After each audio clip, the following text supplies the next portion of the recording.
এটা আমাদেরই গল্প নামে একটা ফ্যামিলি ড্রামা। সরাসরি জানিয়ে দেওয়া হচ্ছে যে ২১ নম্বর পর্ব আসছে আগামী ১৪ তারিখ বুধবার দুপুর ঠিক ১২টায়। কিন্তু শুধু এই তথ্যটুকুই নয়, এর সাথে দুটো শব্দ জুড়ে দেওয়া হয়েছে, ফিক্সড ও অফিসিয়াল। আরে শব্দ দুটোই কিন্তু খুব গুরুত্বপূর্ণ। হ্যাঁ, আমারও তাই মনে হলো। এই শব্দ দুটোর ব্যবহার কি কোনো বিশেষ কারণে? অবশ্যই। এখানে মূল উদ্দেশ্য হলো একটা সাধারণ ঘোষণাকে একটা ইভেন্টে পরিণত করা। ইভেন্ট কিভাবে? দেখুন, আজকের দিনে যখন দর্শকরা নিজেদের সুবিধামতো সময়ে কন্টেন্ট দেখে অভ্যস্ত, তখন একটা নির্দিষ্ট সময়ে বেঁধে দেওয়াটা অনেকটা পুরোনো দিনের টিভি প্রিমিয়ারের মতো একটা উত্তেজনা তৈরি করে। আচ্ছা আচ্ছা, মানে সবাই মিলে একসাথে দেখার একটা অনুভূতি। ঠিক। দর্শকরা মানসিকভাবে প্রস্তুতি নেয় যে ওই সময় তাদের একটা কাজ আছে। আর অফিসিয়াল শব্দটা, হ্যাঁ, ওটা ব্যবহার করে নির্মাতারা তথ্যের বিশ্বাসযোগ্যতা নিশ্চিত করছেন। মানে শত শত ফ্যান পেজ বা গুজব থেকে তাদের ঘোষণাকে আলাদা করে একটা নির্ভরযোগ্যতার ছাপ দেওয়া হচ্ছে। এটা দর্শকদের নিষ্ক্রিয় দর্শক থেকে সক্রিয় অংশগ্রহণকারীতে পরিণত করার প্রথম ধাপ, তাই তো? একদম। তারা এখন আর শুধু অপেক্ষায় থাকা দর্শক নয়, তারা এই নির্ধারিত ইভেন্টের অংশীদার। বিষয়টা ইন্টারেস্টিং। অর্থাৎ এটা শুধু একটা রিলিজ ডেট নয়, এটা একটা অ্যাপয়েন্টমেন্ট সেট করার মতো। ঠিক। কিন্তু একটা ব্যাপার লক্ষ্য করার মতো, ভবিষ্যতের এই ঘোষণা দিয়েই তারা থেমে থাকছে না, বরং দর্শকদের সঙ্গে সঙ্গে অতীতে টেনে নিয়ে যাচ্ছে। ২১ নম্বর পর্বের কথা বলে তারা আবার ২০ নম্বর পর্বের স্মৃতি ফিরিয়ে আনছে। হ্যাঁ, এই কৌশলটা বেশ অদ্ভুত কিন্তু অত্যন্ত কার্যকর। কিভাবে? ভবিষ্যতের প্রতিশ্রুতি দিয়ে বর্তমানের আগ্রহ তৈরি করা, আর সেই আগ্রহকে উস্কে দেওয়ার জন্য অতীতের আবেগকে ব্যবহার করা, এটাই এখানকার মূল চাল। মানে নতুন কি আসছে সেটা বলার আগে মনে করিয়ে দেওয়া হচ্ছে দর্শকরা কিসের জন্য এই নাটকটা ভালোবাসে। একদম। ঠিক এখানেই তারা ২০ নাম্বার পর্বের একটা আবেগঘন মুহূর্তের কথা বলছে।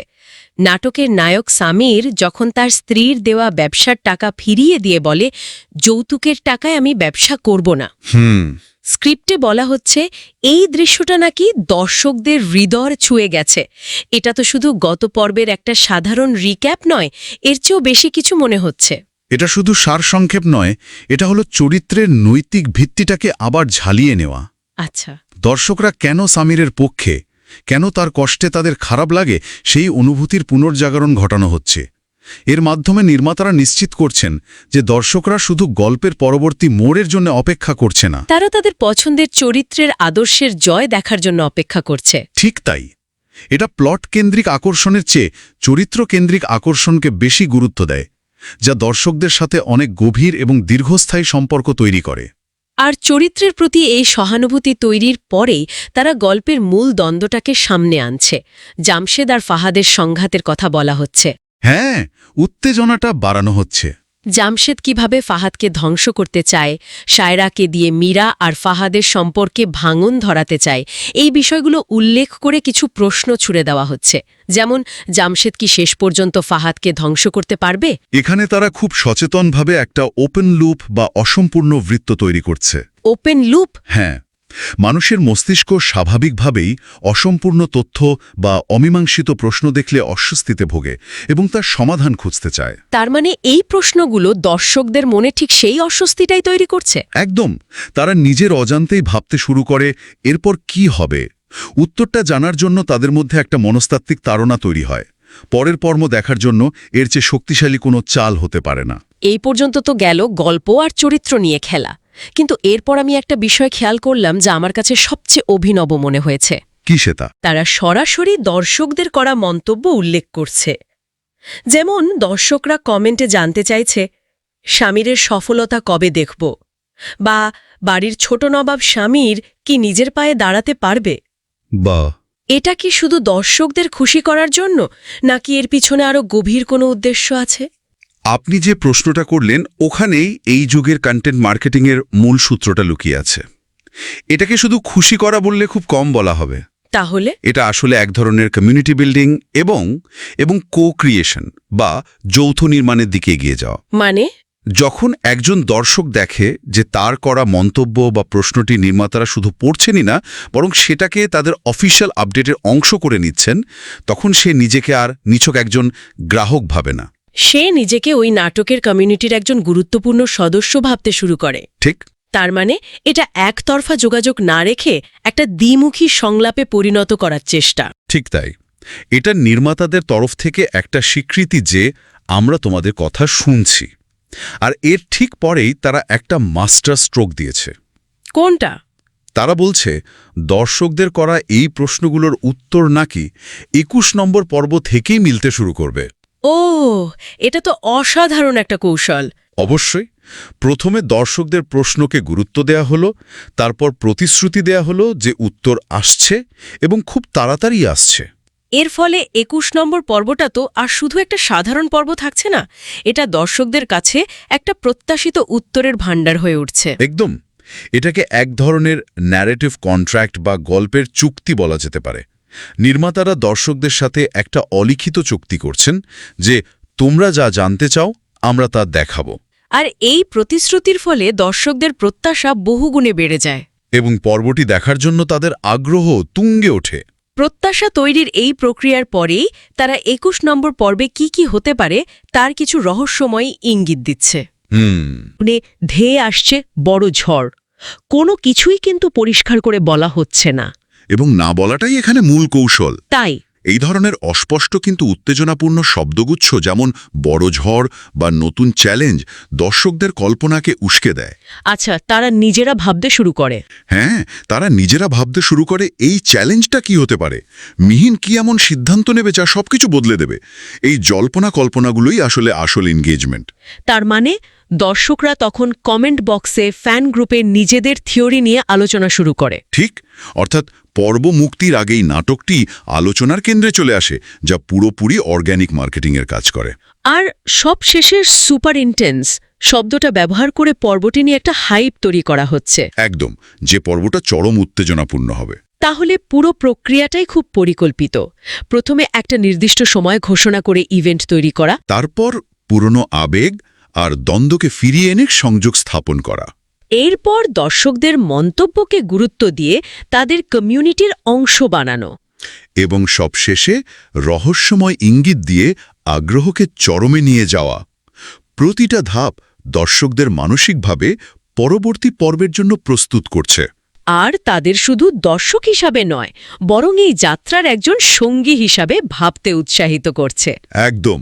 এরপর স্ক্রিপ্টের শেষ অংশে নির্মাতারা দর্শকদের সরাসরি কিছু নির্দেশ দিচ্ছেন, যেমন চ্যানেল সাবস্ক্রাইব করা বা বেল আইকনে ক্লিক করা। কিন্তু এখানেও বলার ভঙ্গিটা বেশ মজার। হ্যাঁ, আমি খেয়াল করেছি। এটাকে তারা বলছে সবার আগে দেখার সিক্রেট টিপস। এই ছোট্ট পরিবর্তনটাই কিন্তু এনম পার্থক্য গড়ে দেয়। কিভাবে? দেখুন, আমাদের চ্যানেল সাবস্ক্রাইব করুন বললে মনে হয় এটা নির্মাতার লাভ, কিন্তু যখন বলা হয় সবার আগে দেখার সিক্রেট টিপস, তখন মনে হয় এটা দর্শকের লাভ। আচ্ছা, এখানে একটা সাধারণ অনুরোধকে দর্শকের জন্য উপকারী একটা পরামর্শ হিসেবে দেখানো হচ্ছে। ঠিক তাই, এটা মনস্তাত্ত্বিকভাবে দর্শকদের প্রতিরোধ কমিয়ে দেয় এবং তারা নিজেদের স্বার্থে কাজটা করতে উৎসাহিত বোধ করে। আর এরপরই আসছে সেই প্রশ্নগুলো যা আমার কাছে বেশ ইন্টারেস্টিং মনে হয়েছে। কোনগুলো? তারা দর্শকদের জিজ্ঞেস করছে, আপনি কোন জেলা থেকে ভিডিওটি দেখছেন, বা আপনি চান কি প্রতিটি পর্ব ৩০ মিনিট হোক। এগুলো তো সাধারণ কুশল বিনিময়ের মতো প্রশ্ন নয়, তাই না? মোটেই নয়।